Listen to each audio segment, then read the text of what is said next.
At naka-alerto ka nun apo iti pagudpod. Igapo kini Bagyo Salome. Manen. Gigined, layos, landslide, kanda dumapay nga pasmasa pagudpod. Tata ti paborito dati didigra. Sa pela ko mata sa anin. Maudi dito yung nga panagsagsagan at pagudpod Ilocos Norte. Ito man mo yan, disasters, tutok bagyo tayo dyan sa may pagudpod. Tutok Bagyo, IFM News Special Coverage. Nakatutok sa dyan ni Idol Dennis. Idol Dennis, kami.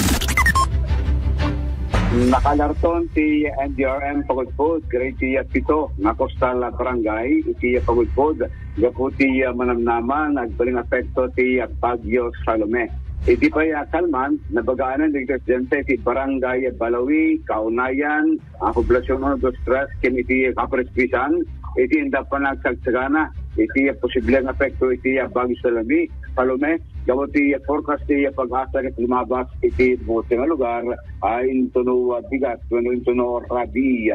Iti kalman, ay gagbarnal kasbag iti video, kat napisa iti angin, lupay anak po dito pa niyan po na angin, dati nariknada, ng pasarat iti nadakamat nga ili, yung parang iti efekto iti Bagyo Salome. In baga, ti NDRM, bagang kinimusin Hendrik Pedronan, na masabol iti panagridam. Iti gindag iti baybay, gapuluto sa baliklikan iti panakapagtanda in kaso lang, mapumig sa iti alon iti baybay, natin po ng storm surge nga mapasama ka.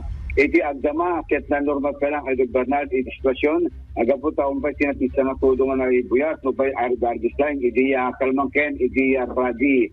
Dati lang angin, iti mariknag tangan na pinsa, hanang iti Pagudpod, pati iti Banggi, Burgos, Pasugin, angin, dati napinsa nga nariknag kalman, iti banda na iti akin na amyanan, nalawad nga paset iti Province Ilocos Norte, nakabuiwas iti number 1, iti Pag-asa Idol Bernard. Nagpalagit, iti LGU Pagudpod, kada iti Presidente, nag-iag ang nagtapay, kada iti aglasat, iti alang sa area di Barangay Pansyan, gabuti posible nga panagrigay di kita debris iti bakwas ti bantay, nga manariman iti pan-nakarehabilitate na. Baga si NDRM anytime subot pa illegal man kahit naka 24 hours dan na nakatutok karito Coastal Barangay iti Pagudpod Ilocos Norte. Jemet Kain Island, sigang kini NDRM Sergio Arirao, napilisang angin, pinapasaranda sa Hospital Man at papan, karigito'y agundaway. Damang palang manipot si Northwestern iti Northern Luzon, Idol Dennis Galicio, Tatak Aramen.